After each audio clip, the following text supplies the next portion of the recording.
8 months after I cut off every person I'd been close to since I was 18. Cassidy showed up at my apartment door 7 months pregnant. She was crying. She said the baby was mine. I had the number of a prenatal DNA clinic already saved in my phone. Had saved it 3 weeks earlier, actually.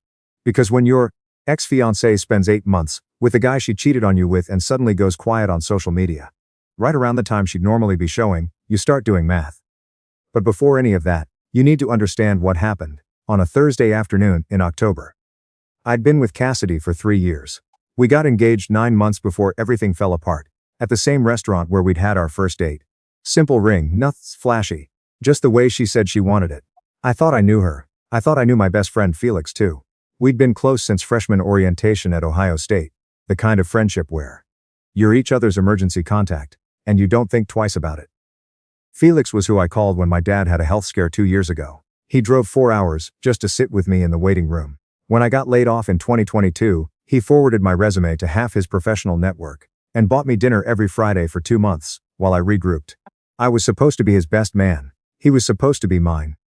I came home early that Thursday because the team hit a project milestone and my manager let everyone leave at noon. I stopped for Thai food from Cassidy's favorite place, figured we'd eat lunch together. Texted her I was on my way. No reply, which wasn't unusual. She worked remotely and kept her phone on Do Not Disturb during long stretches of work. Felix's Jeep was in the parking lot when I pulled in. I noticed it. Didn't think much of it.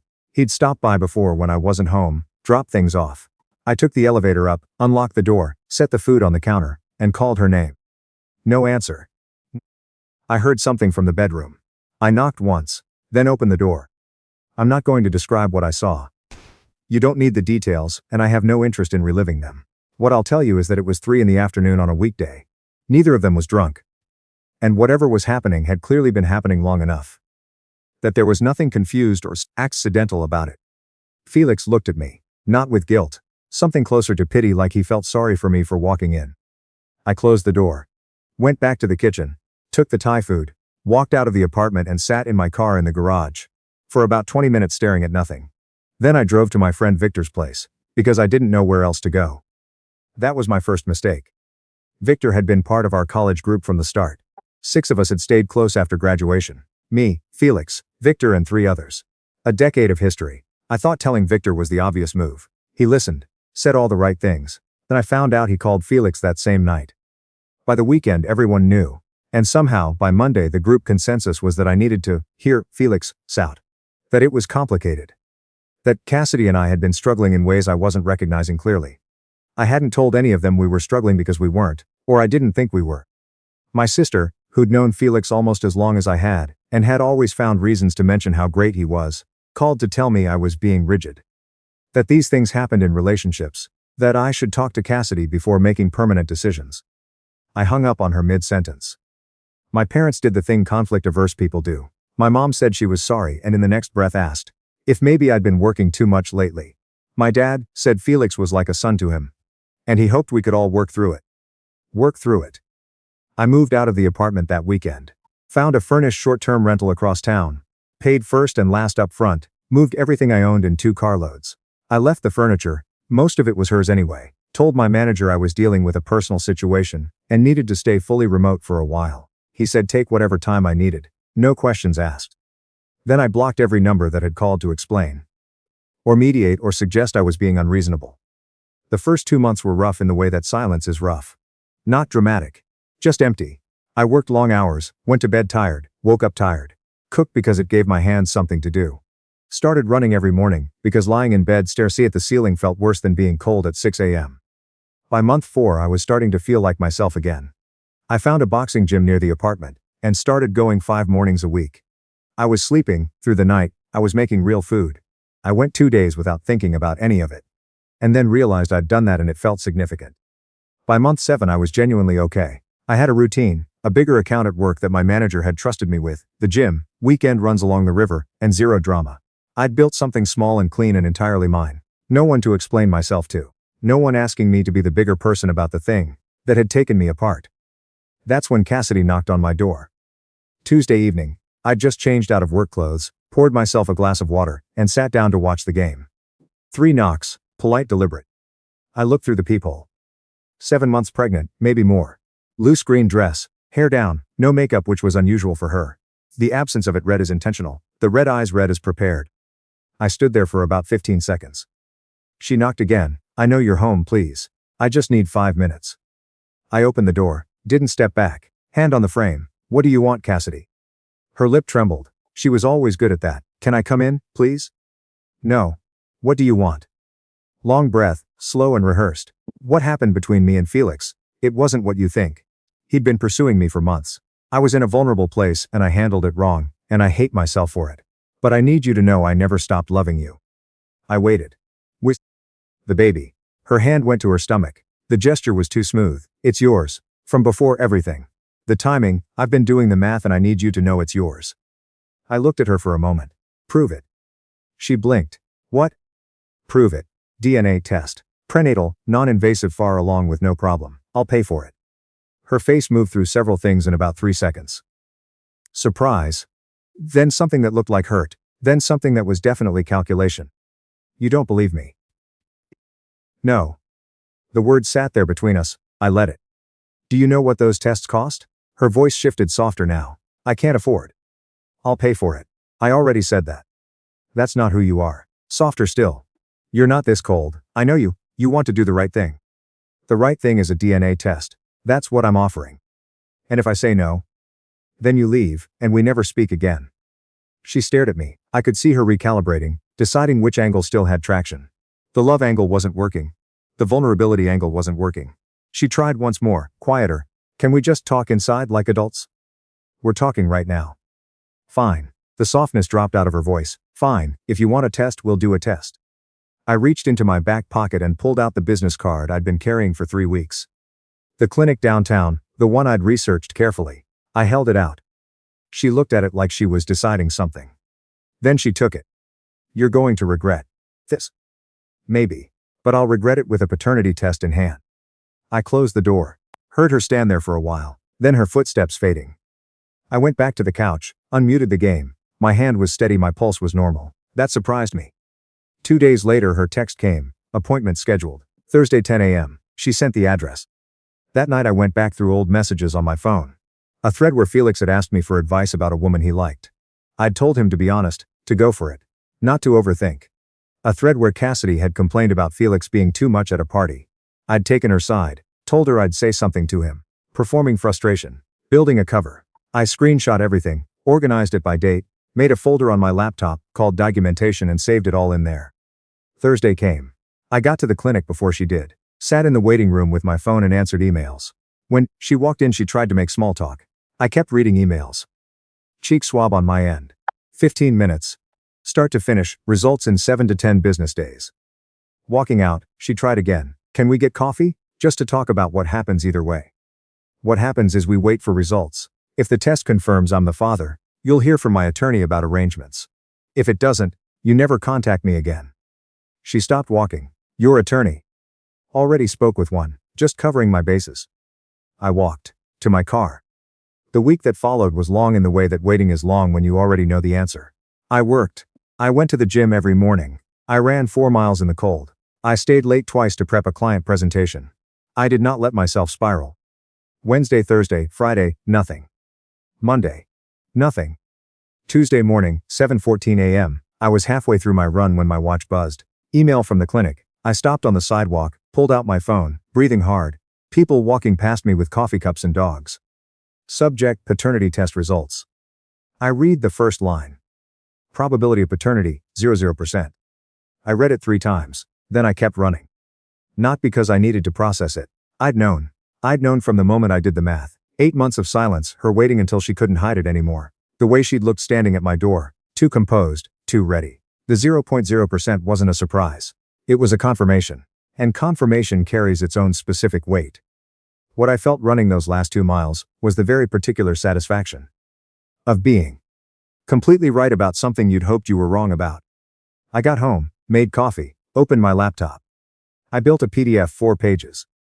Page 1, the test results. Names, case number, the 00% highlighted. Page 2, a timeline. The Thursday I came home, the week our mutual friend spent lobbying me to reconcile with Felix. The night Cassidy appeared at my door. The date of the test. The date of the results. Page 3, screenshots. Texts from Felix, from Victor, from the others. A message from my sister about considering Felix's mental health, before cutting him off. Everything laid out clearly and in order, showing exactly who had known what and what they'd chosen to do with it. Page 4, one paragraph, no adjectives, no emotion. 8 months ago, I ended contact with my former friend group and certain family members, following the discovery that my best friend had been in an ongoing relationship with my fiancée sis. Last month, my former fiancée appeared at my door claiming to be pregnant with my child. I requested a DNA test. The results are attached. This is the only communication I will send regarding this matter. I saved the PDF, created a new email, added every address on my list, Victor, the others in the group, my sister, my parents, Felix's address, and the address for Mila, Felix's girlfriend of 14 months who I was fairly certain had been kept completely in the dark. Subject: for your information. I attached the file. Cursor hovered over send. I thought about my parents, my sister, who I'd called every Sunday for most of my life, Victor and the others, a decade of inside jokes and road trips, and the kind of shared history you can't actually replace. Then I thought about Felix's Jeep in my parking lot.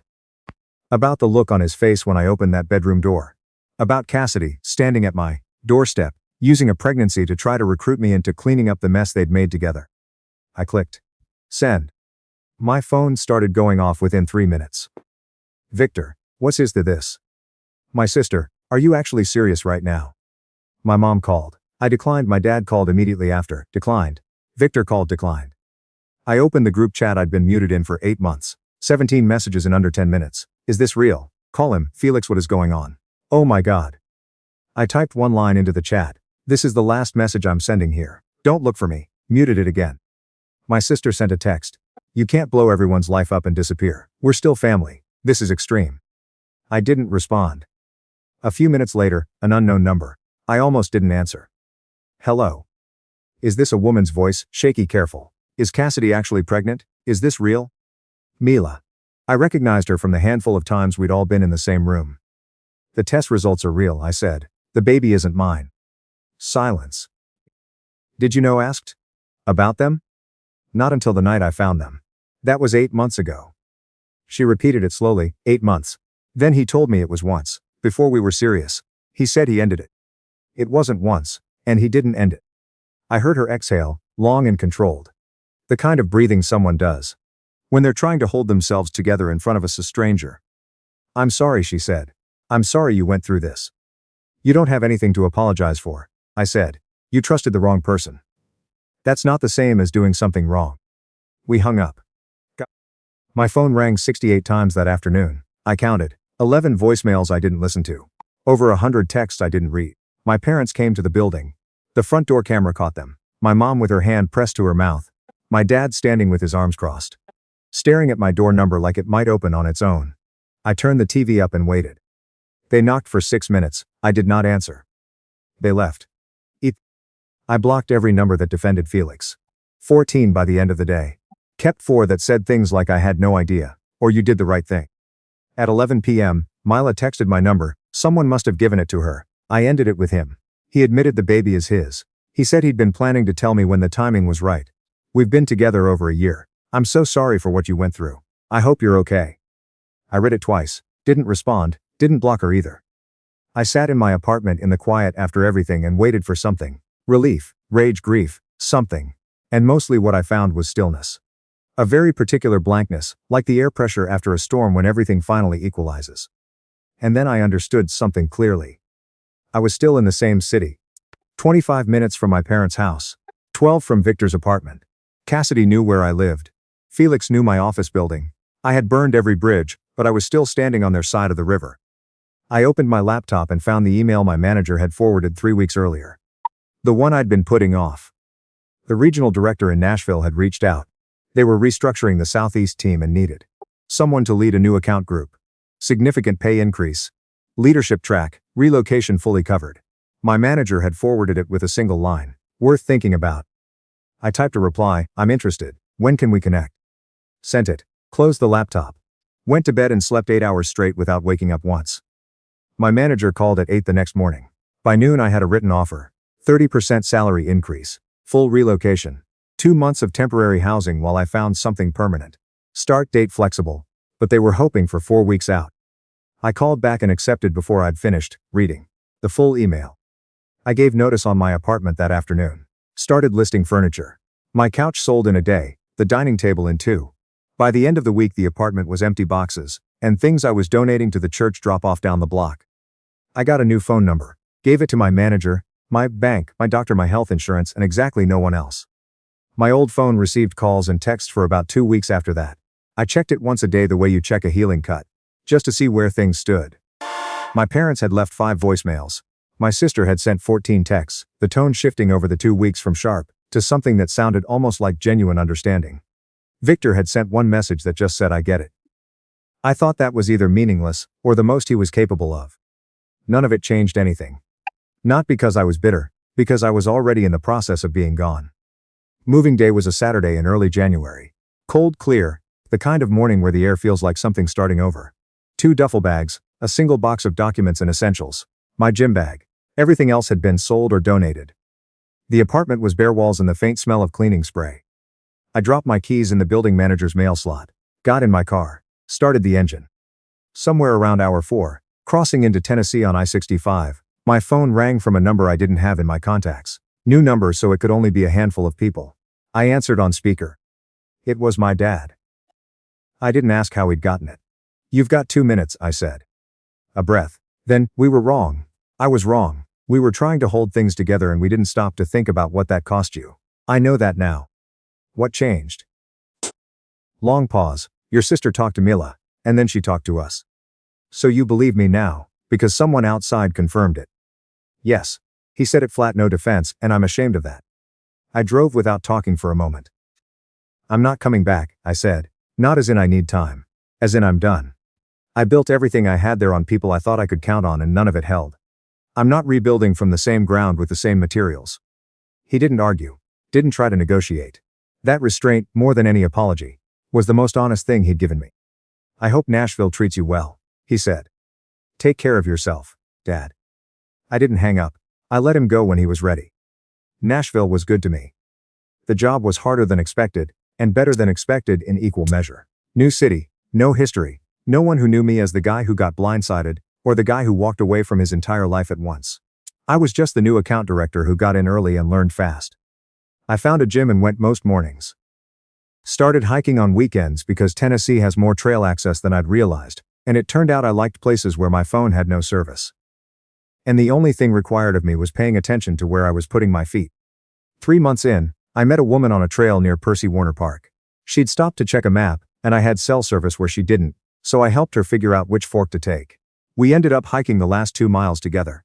Her name was June. She worked in healthcare administration, had moved from Atlanta 2 years prior, and had the particular kind of directness that comes from someone being competent and uninterested in pretending to be less than she is. We got coffee that week. Then dinner the week after. Then a full-day hike at Cades Cove that ended with us sitting in a parking lot for an hour talking. Because neither of us wanted to leave. 4 months in, she asked me once what had brought me to Nashville. I gave her the short version. Caught my best friend with my fiancé. The people around me took his side. I cut everyone off and started over somewhere new. She nodded. "Are you over it?" I thought about that honestly. I don't think over it is quite right. It doesn't hurt anymore. They don't take up space in my head. Whatever they're doing now, whoever they are now, it has nothing to do with me. That sounds like a healthy place to land. It took a while to get there. "Most things worth having do," she said. 6 months after I moved, June and I made it official. By then I knew her sister, her 2 closest friends, the coffee shop she went to every Saturday. The fact that she kept 4 types of hot sauce in her fridge, and was genuinely dangerous at bar trivia. I'd told her more than the short version by then, the full thing.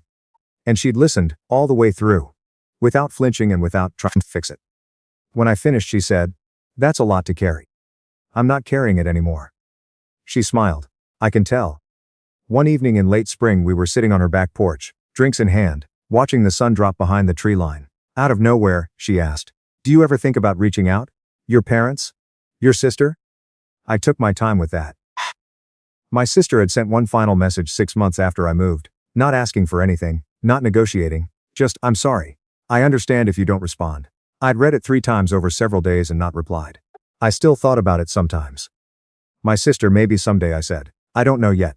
My dad and I said what needed to be said. Felix and Cassidy, no. Victor and the rest of them, no.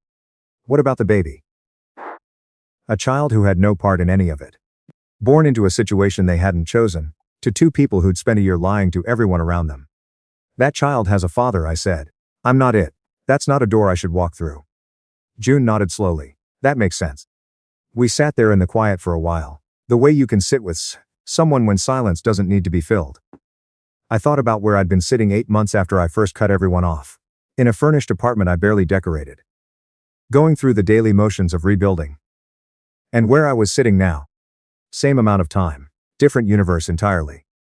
The DNA test didn't give me back what had been taken. It didn't get me an apology that actually meant something. Didn't make Felix face anything real. Didn't rewrite the part where the people who were supposed to have my back chose someone else. It just confirmed what I already knew. That walking away had been right. And that doing it when I did had cost me less than staying would have. Somewhere out there, they were all still living their lives. I hoped they figured things out, I meant that. But their story stopped mattering to me a long time before I drove south on I-60. 5, with everything I owned in the back seat. What came after that drive, this job, this city, the trail where I ran into June on a cold Saturday morning, none of that belongs to them. They have no claim on it, no access to it, no idea it even exists. That part is mine, just mine, and I've never once looked back.